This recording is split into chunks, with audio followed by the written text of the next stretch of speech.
Olá! Em nenhum outro momento da história o planeta teve uma população tão jovem. 25% dos habitantes do globo atualmente estão na faixa de 10 a 25 anos, a maior parte residindo nos países em desenvolvimento. Veja só esse desafio. É sobre os ombros dessas crianças e jovens que pesa a tarefa de construir um planeta melhor. Mas como eles vão fazer isso se a maioria vive nos países onde são graves os problemas de educação, saúde, moradia e muitos outros? A Matéria de Capa está começando. Fique com a gente.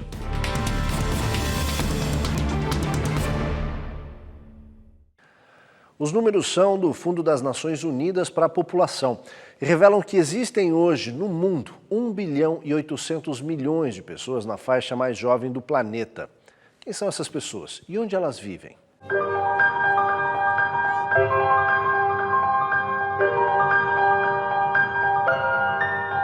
Dos 7 bilhões e 300 milhões de habitantes do globo, 1 bilhão e 800 milhões estão na faixa situada entre 10 e 24 anos. 90% deles vivem nos países em desenvolvimento, da Ásia e América Latina, e nos países mais pobres da África. Nesta parcela, cerca de 500 milhões vivem com menos de $2 por dia, o que significa que mal conseguem se alimentar. 60% deles não têm acesso à escola, nem ao mercado de trabalho formal.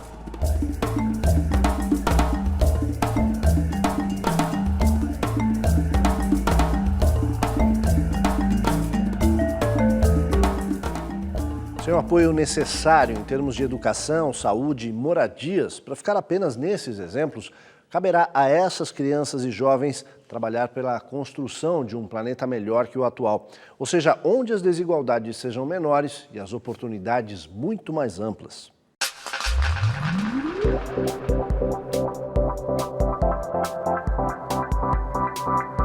O relatório da ONU alerta para a falta de investimentos em programas de qualidade de vida para essa população que vai da infância à juventude, principalmente nos setores de educação e geração de empregos.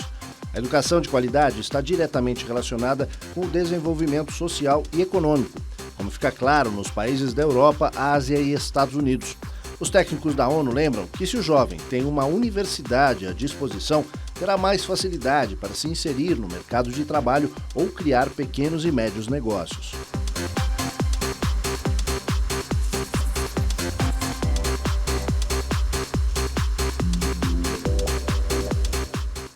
Um país como o Brasil, como organizar o ensino para que essas crianças e jovens tenham, para começar, uma educação básica e fundamental adequada? A gente tem uma questão no Brasil, a educação escolar, aquela que se dá dentro de uma instituição escolar. Ela é tradicionalmente, historicamente, de muito baixa qualidade. Por uma questão da visão da sociedade, que nunca se propôs a fazer o esforço de gasto e de construção de capital humano que é necessário para construir uma educação escolar, tanto pública quanto privada, de qualidade. Então, esse esforço nunca foi feito a sério no Brasil. Então, aí a gente, obviamente, não colhe os resultados. É um esforço de qualidade, de formação docente, de salário docente, de estabilidade do sistema, de competência do próprio sistema escolar. Esse esforço nunca foi feito a sério no Brasil. A gente expandiu as matrículas, mas a pessoa ter um registro numa Secretaria de Educação não significa que ela frequente, que o professor dela apareça para dar aula, que quando ele apareça ele tem um currículo para cumprir. Então, não está dado. E aí a gente não consegue colher os resultados e, consequentemente, a população, apesar de aumentar a escolaridade, não aumenta o conhecimento, não aumenta a sua competência como força de trabalho e também como cidadão. Nós temos que tomar uma decisão de qualidade. Essa decisão é esse esforço que eu estou falando, é um esforço de montar um sistema que é estável. Então, quando eu digo estável, um exemplo é o professor dar aula numa escola só, com dedicação integral. Ele está dedicado àquela comunidade, daquela escola, àqueles seus pares. Isso, por exemplo, é um quesito de estabilidade do sistema. Aí, no quesito de qualidade do sistema, por exemplo, são parâmetros curriculares. O que eu ensino em cada série, isso tem que estar especificado. Nos países desenvolvidos, isso está especificado. A gente se recusa a especificar, porque a sociedade brasileira toma decisões no sentido de dar autonomia para um profissional de educação para que ele não faça o que está sendo feito, por exemplo, em outros países desenvolvidos. Essa autonomia é contra o aluno, é contra o interesse do aluno. Ela beneficia os profissionais que podem fazer o que quiserem uma vez que fecham a porta da sala de aula, mas em contrapartida disso, em paradoxo a isso, os alunos não aprendem, porque não há uma obrigação de se ensinar um determinado conjunto de coisas, por exemplo. E aí, com isso, você permite que os gastos sejam muito mais baixos. Então, está tudo interligado, é uma decisão da sociedade. A gente não quer gastar dinheiro distribuindo a riqueza da sociedade para educar mais a população. Ir à escola não significa necessariamente aprender a ler e escrever, como revela o relatório da ONU. E o resultado disso é assustador.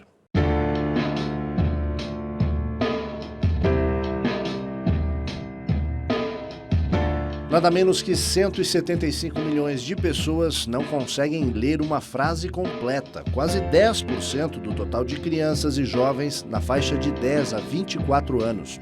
O levantamento mostra que, apesar de frequentarem o ensino primário por 4 anos, muitas crianças deixam a escola sem aprender a ler e escrever.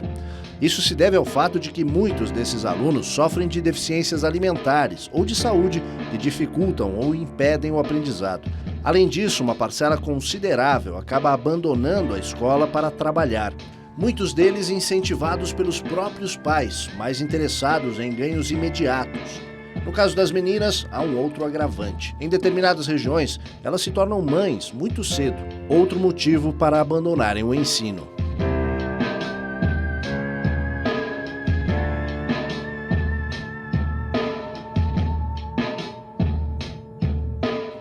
Além do básico e do fundamental, o ensino técnico é outra preocupação para garantir um acesso mais rápido ao mercado de trabalho. Será que o problema no Brasil é a falta de verbas para a educação?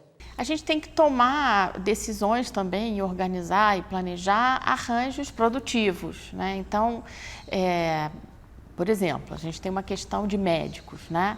Então, como é que a gente planeja a formação de médicos, a distribuição das escolas de medicina pelo país, de forma que a gente estimule a formação de mais médicos fora dos grandes centros? Como é que a gente faz isso? A gente tem que tomar decisões, por exemplo, de pagar salários diferenciados para quem está mais longe, né? Mas aí a gente não consegue, porque todo mundo faz parte do sistema federal, então, se vai ganhar o mesmo salário, você fica aqui em São Paulo, ou no Rio, ou em Brasília, etc.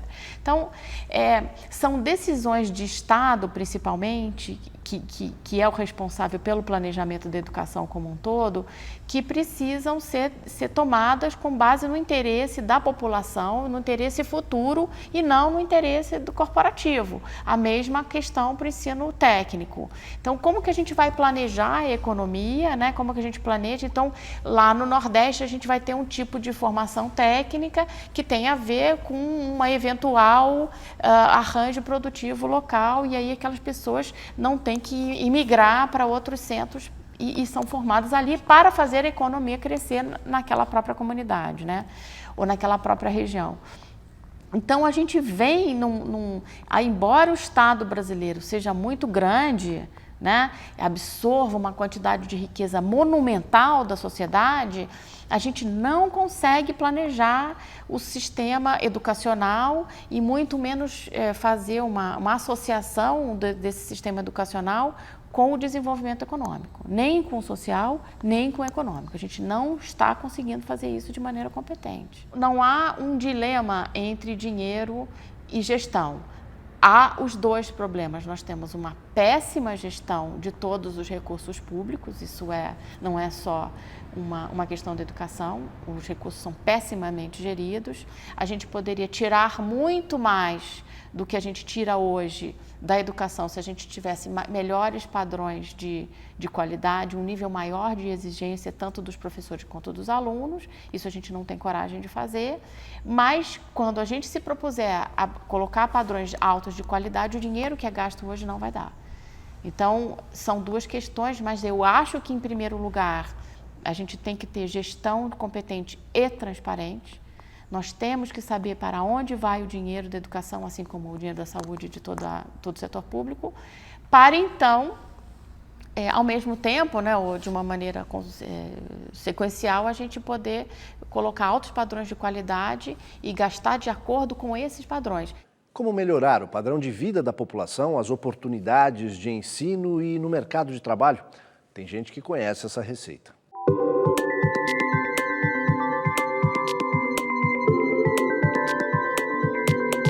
A Coreia do Sul se tornou um símbolo da aposta no setor educacional como motor do desenvolvimento e criação de oportunidades. Depois da Islândia e Dinamarca, a Coreia do Sul é o país que mais investe nos alunos per capita no mundo, 7,6% do PIB, enquanto a média entre os países da Europa Ocidental e Estados Unidos é de 6,1%. O relatório da ONU afirma que quando os governos abrem os cofres para políticas públicas voltadas para crianças e adolescentes, há um enorme impacto no desenvolvimento econômico e social.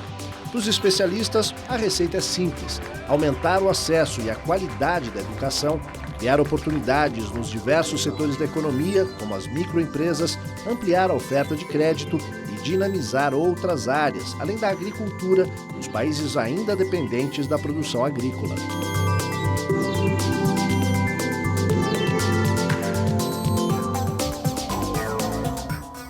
Um dos problemas do planejamento do ensino no Brasil é que os responsáveis por essas políticas acabam ignorando os exemplos bem-sucedidos em outros países. Para o Brasil, a primeira coisa que a gente deveria começar a fazer é olhar o que os países mais desenvolvidos têm feito para o desenvolvimento dos seus cidadãos, da sua força de trabalho, dos seus jovens. O que se faz? Porque entre eles os países desenvolvidos combinam, conversam.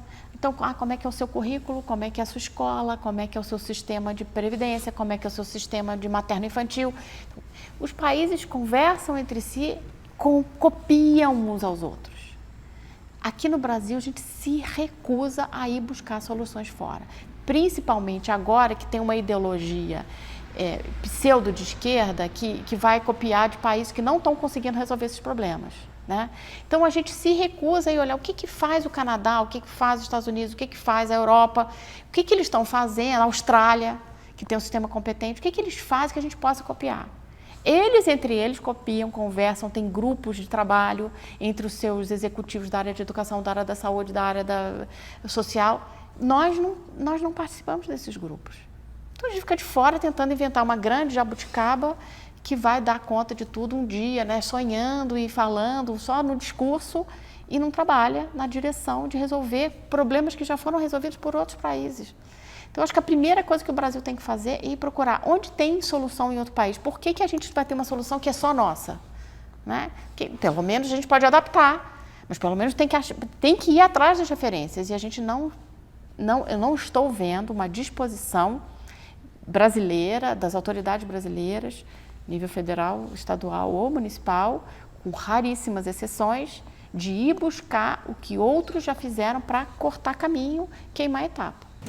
Daqui a pouco, em muitos países, ser mulher e jovem é uma dupla carga que se tem que carregar por boa parte da vida. E mais, meninas de até 8 anos são obrigadas a se casar.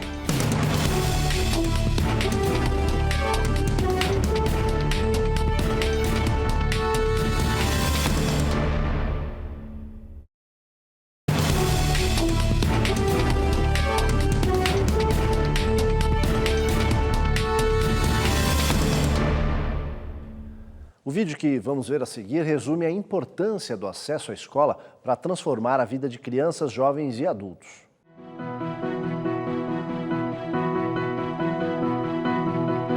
A educação é como uma plataforma de lançamento que nos impulsiona para vidas produtivas e felizes. Mas em todo o mundo, milhões não têm educação básica. 1 em cada 5 crianças em idade escolar não está na escola. Na África Central e Ocidental, metade das crianças não frequenta escolas. Em alguns países, esse número chega a 3 em cada 4.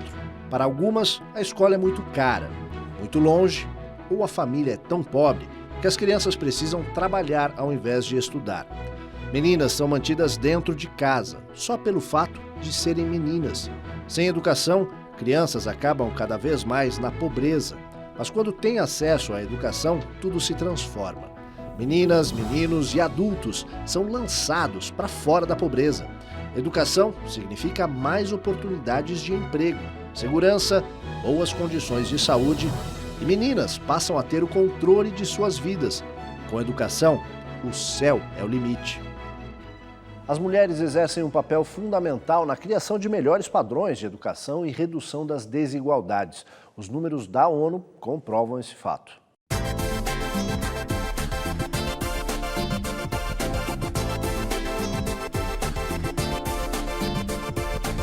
A relação é direta. Segundo estudos feitos pelos especialistas da ONU, quando as mulheres controlam o orçamento e têm mais dinheiro na conta, o número de crianças matriculadas nas escolas chega a aumentar em até 8%. Ao mesmo tempo, diminuem as situações de desigualdade entre meninos e meninas. O levantamento mostra que são elas que acompanham o dia a dia das crianças e adolescentes nas escolas e cobram a entrega dos trabalhos escolares, muito mais do que os pais, que tendem a se mostrar ausentes.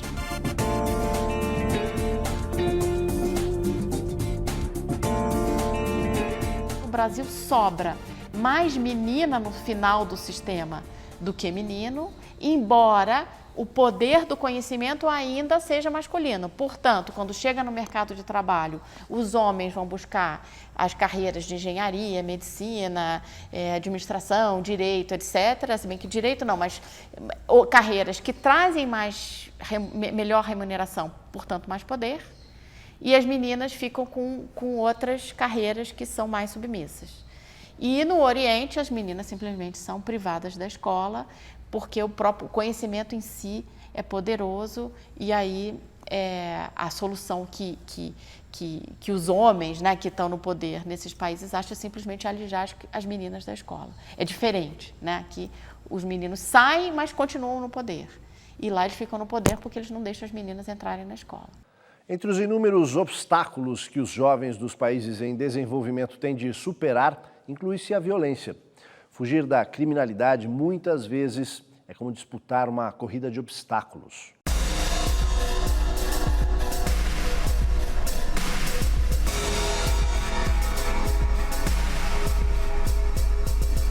O quadro se repete na periferia de todas as grandes cidades, principalmente nos países pobres. Para os meninos, o tráfico de drogas é a maior ameaça. Ainda na infância, muitos são recrutados para trabalhar como soldados a serviço do tráfico, seja como vigilantes ou entregadores de drogas, os chamados aviões. Para escapar de uma vida de crimes, muitos são obrigados a abandonar a casa dos pais. Outros, por conta do abandono escolar e outros problemas, acabam enveredando pela prática de roubos e assaltos. Em relação às meninas, os perigos estão relacionados principalmente com a exploração sexual e a prostituição infantil. Em todo o mundo, mais de 1 milhão de adolescentes morrem a cada ano vítimas da violência.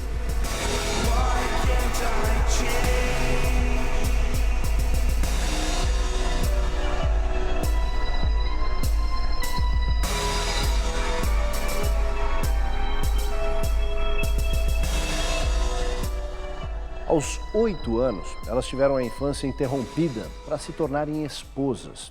Essa é uma prática que, claro, não deveria ter lugar no mundo de hoje, mas ainda faz parte da realidade em muitos países.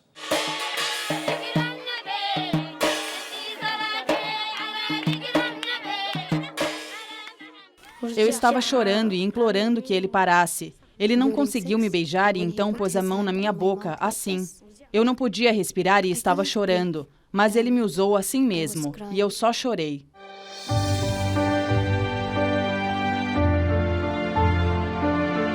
A prática do casamento infantil ainda é comum em muitas partes do mundo. Apesar das campanhas internacionais de alerta, as antigas tradições prevalecem.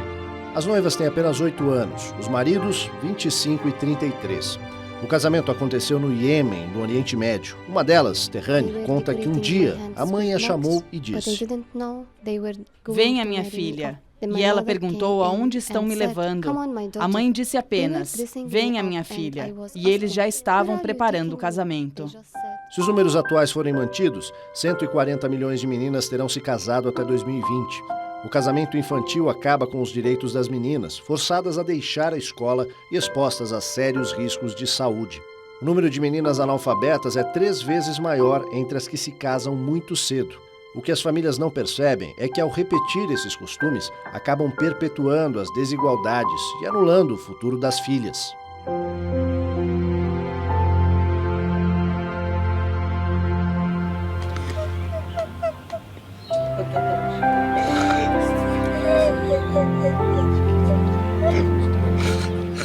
Em muitas regiões do mundo, meninas e mulheres jovens carregam a dupla carga de serem jovens e do sexo feminino. São muitos os países onde esta condição pode ser traduzida por sofrimento e humilhações.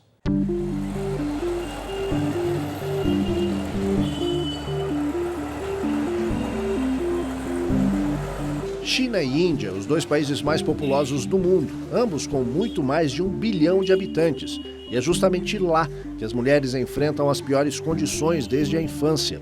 Esta situação se deve a práticas culturais antigas, repletas de preconceitos e atitudes negativas em relação à condição feminina. Esses países, além de imporem uma série de limitações ao avanço do papel das mulheres na sociedade, ainda esmagam sua autoestima, tornando-as totalmente dependentes dos homens da família. Embora a ONU tenha lançado inúmeros programas destinados a reduzir esse tipo de desigualdade, estas iniciativas demoram a surtir efeito em sociedades onde os filhos são vistos como uma espécie de seguro dos pais na velhice. Os homens são encarados como mais produtivos no trabalho braçal e tendem a cuidar mais dos pais do que filhas mulheres. Além disso, na Índia, uma filha significa o pagamento de dote para que ela se case, na maioria das vezes antes mesmo de chegar à vida adulta.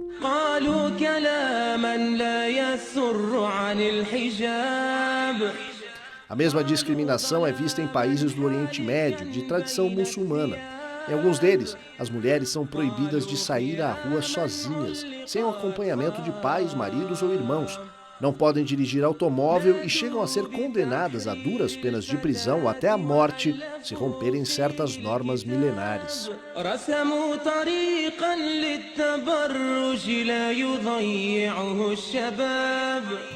Em instantes, 2015 se aproxima e as metas do milênio para a redução das desigualdades estão longe de serem alcançadas. E mais, o trabalho dos empreendedores sociais, agentes de mudanças no mundo em transformação. A gente volta já.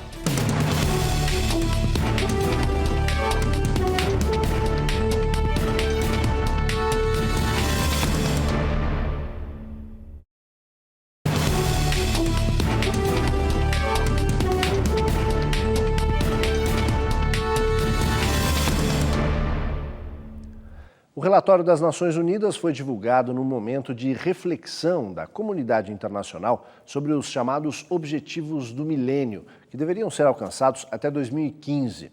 Mas até agora, alguns países parecem bem distantes. Today, we are being tested. In all we do, let us send a clear message. There can be no peace without justice. No ano 2000, 189 nações firmaram um acordo para combater a extrema pobreza e outros problemas mundiais.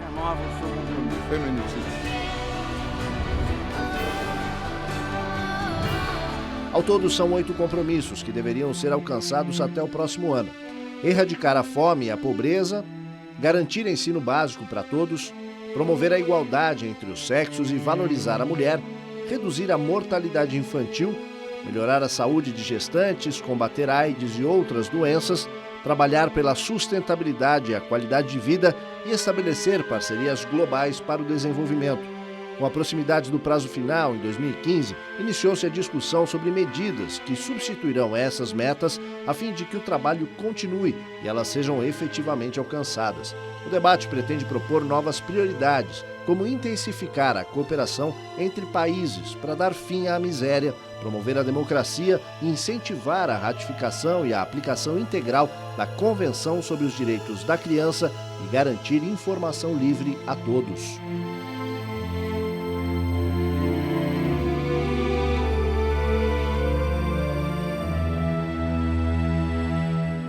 Quando as pessoas têm acesso às boas condições de vida, educação e segurança, podem desenvolver talentos e contribuir de forma significativa para a sociedade.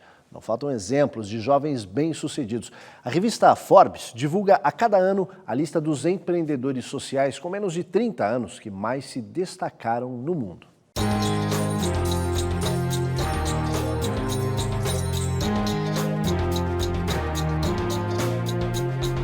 Empreendedores sociais são pessoas que atuam como agentes de mudança para promover soluções inovadoras e oferecer caminhos diferentes para desafios sociais.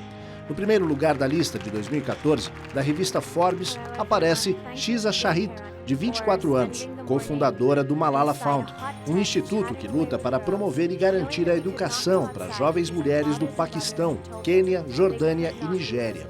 A entidade recebeu uma doação de $400 mil, metade do dinheiro cedido pelo casal de Hollywood, Angelina Jolie e Brad Pitt.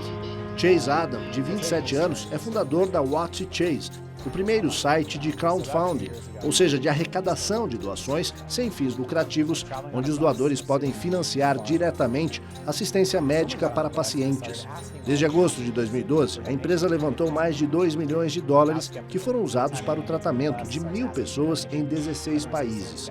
Outro jovem que se destacou foi Kamel Al-Asmar, de 29 anos. Ele criou uma rede de voluntariado na internet, o NACWE, Arabic for Chivalry, ou Árabes para a Generosidade. Desde 2009, 650 oportunidades de trabalho voluntário já foram divulgadas e o site conta com mais de 21 mil candidatos inscritos.